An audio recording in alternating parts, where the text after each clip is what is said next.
Hello, and welcome to Burnett Avenue Baptist Church, where Reverend Daniel Corey Scholl is our pastor, and we affirm that Jesus makes life better.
Never to leave me alone.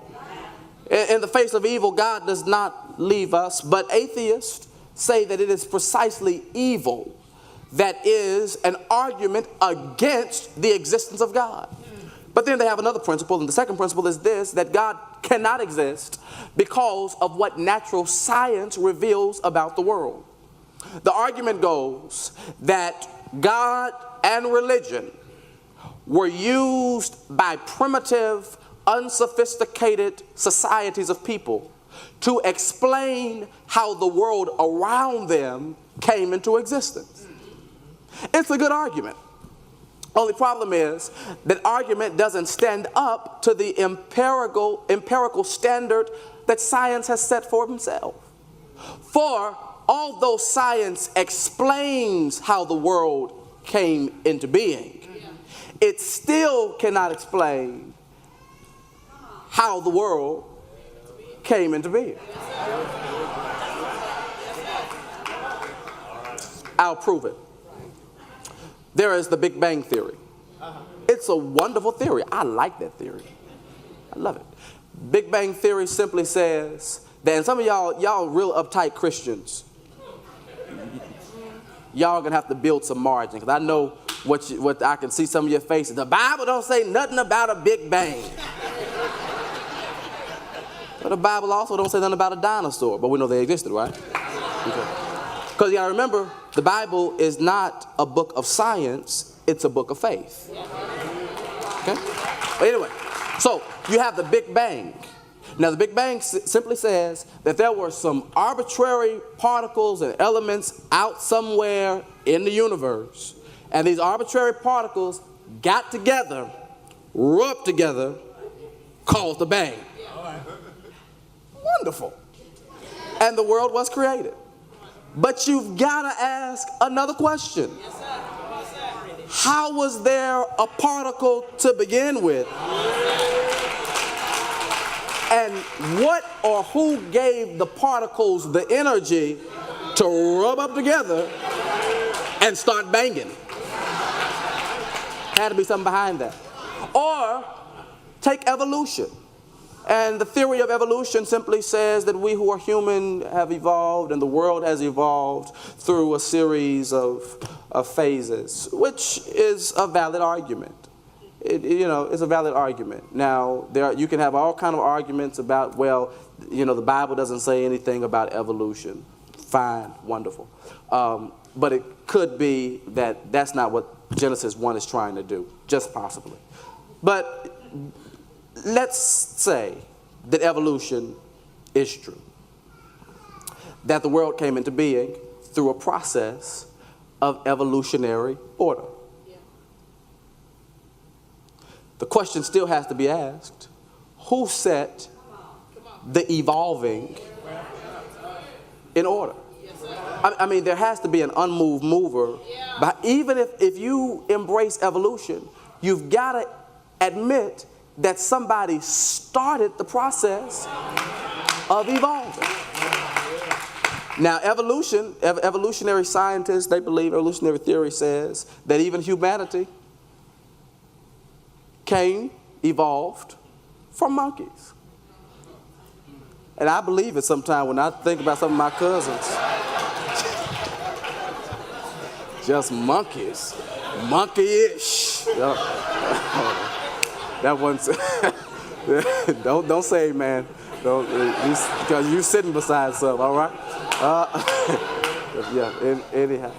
But even if that's the case, you've got to ask, there has to be some type of intelligent design that enables that process to come to its logical conclusion. Yeah.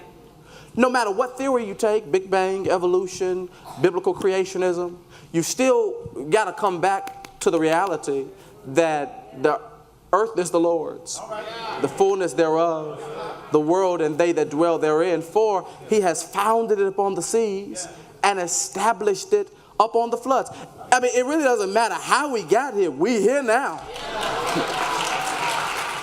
And somebody's been holding the world in the palm of his hand. I mean, all this just doesn't happen arbitrarily. Science, church, does not necessarily contradict faith. Science helps our faith to have color. Are y'all here with me? The reality is biology helps us understand the human body. But biology can never refute that it was in our mother's womb that God knit us together and God gave us everything that we needed for human development. Psychology helps us understand the human mind, but it cannot explain how God will keep you in perfect peace when you keep your mind stayed on Him. Sociology helps us to understand the workings of society, but sociology can never refute the fact that when my mother or father forsake me, then the Lord can take me up. That there is a friend who sticks closer than any brother. You can have all the science you want, and we thank God for science, but you need to understand that there's something behind the science who helps us understand the world, and we understand that in the beginning was God.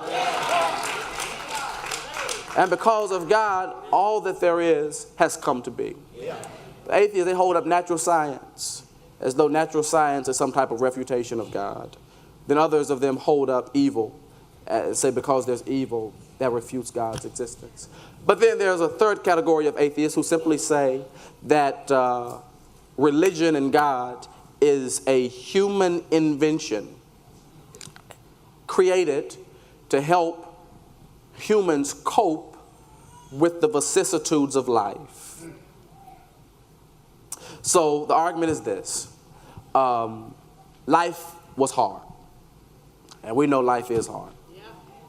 And so humans said, there must be a God who is working something out on our behalf to help us handle how hard and harsh life is.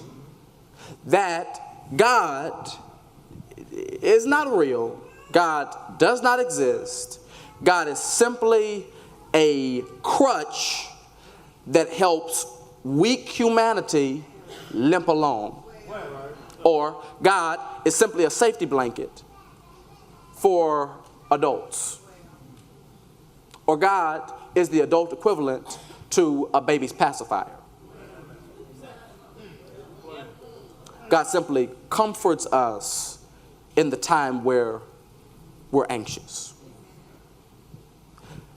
Christopher Hitchens was a brilliant author and orator and thinker.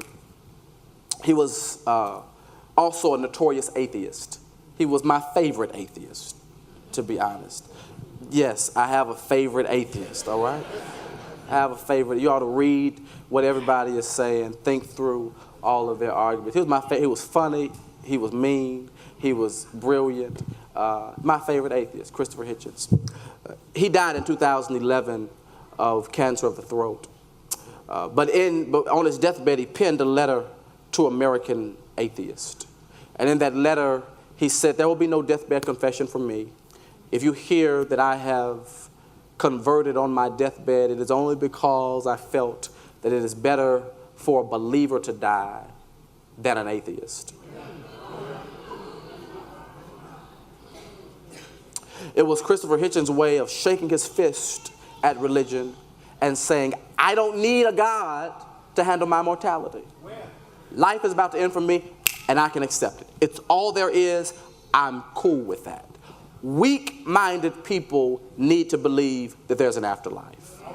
Weak-minded people need to believe that there is a God who's working out some plan. Only weak-minded people even pray to God for healing. You just take whatever comes and you do so valiantly.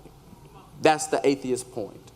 And it is a plausible point, because I'll be the first to admit, I tell my atheist friends all the time, I wish I had enough faith to be like y'all.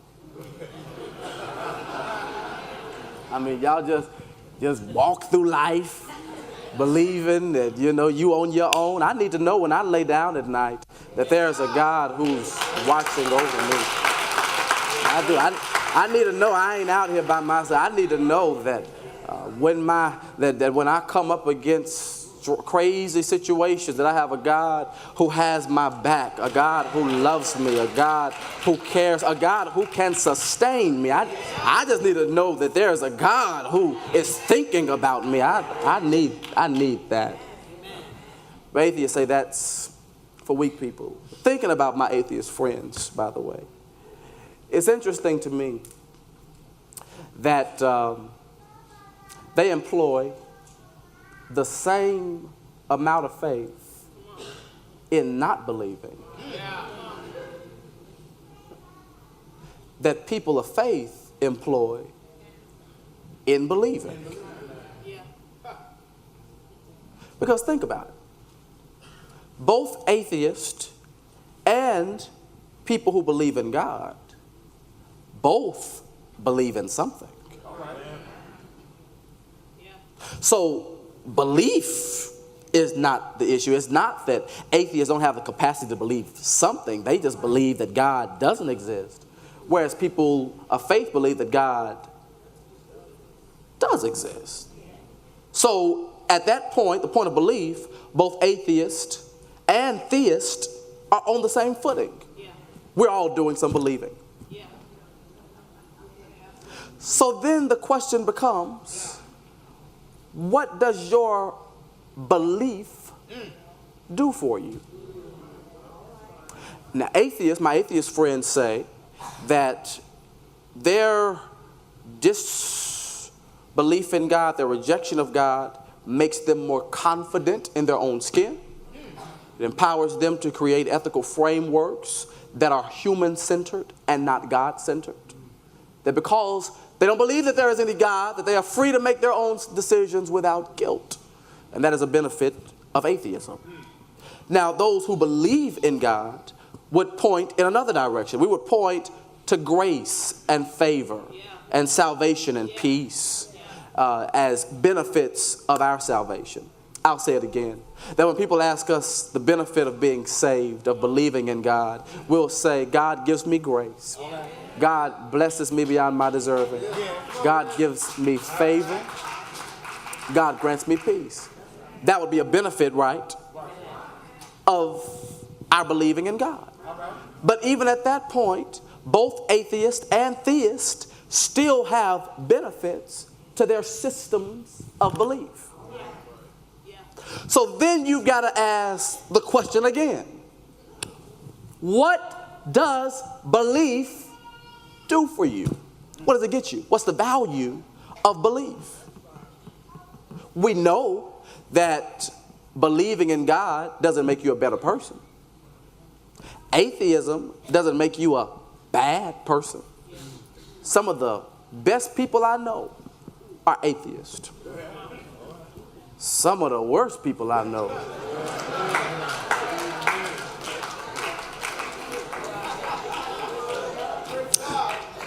show up in church every Sunday. I mean, I know some atheists who would give you the shirt off their back, and I know some Christians who wouldn't give a peppermint to God if he asked for one. I know atheists who are generous and compassionate and kind and merciful, and I know Christians who will send to the highest office in the state and have all of these conservative evangelical church leaders come and pray at their inauguration, and they'll run on a platform of family values and Christianity, and as soon as they have been in the office for 6 weeks, they start taking $4 million away from preschool programs and $2 million from youth centers and $1 million from after schools, but they're Christian and all, so I don't know. Belief can't make you a better person. So what does your belief do for you?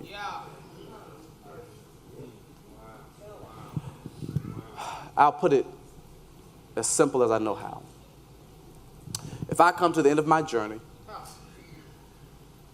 me, a person of faith, a person who believes that there is a God, because of my belief that God exists, I've submitted my entire life to his service, doing his work, trying to do his will, even submitting myself to the Christian ministry. If I come to the end of my journey and die, and step over into eternity and discover that there is no God, I have absolutely nothing to lose. My atheist friends,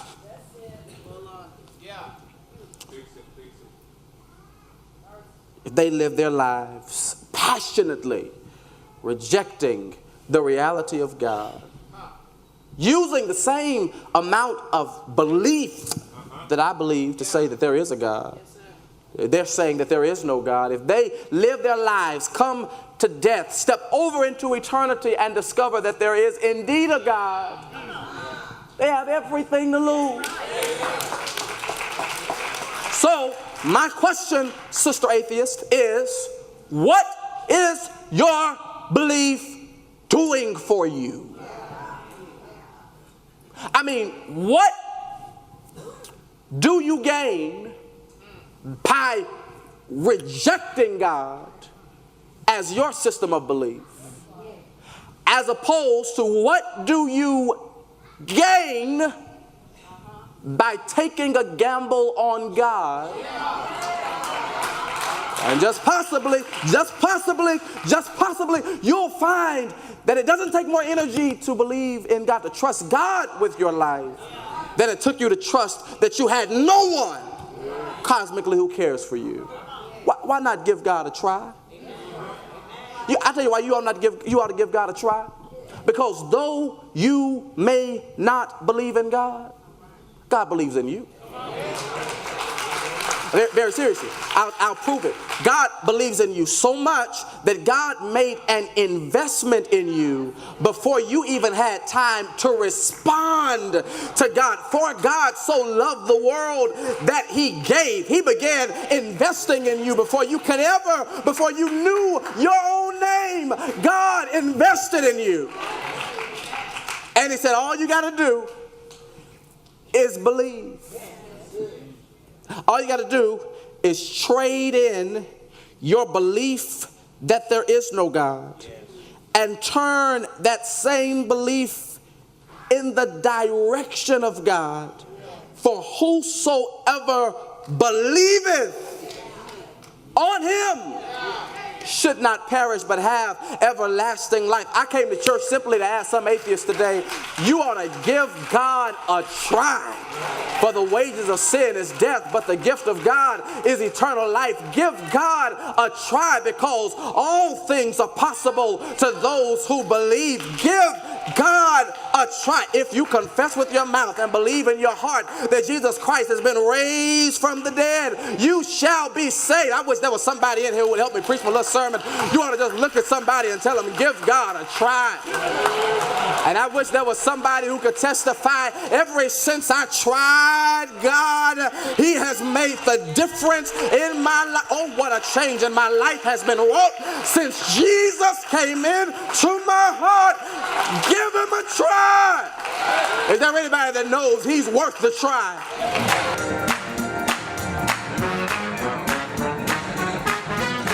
Burnett Avenue is located at 6800 South Hurstbourne Parkway in Louisville, Kentucky. Join us for Sunday worship at 8 a.m., 10 a.m., and 12 noon. Saturday service is at 6 p.m. and midweek Bible study Wednesdays at 7 p.m. For more information, give us a call at 491-8301.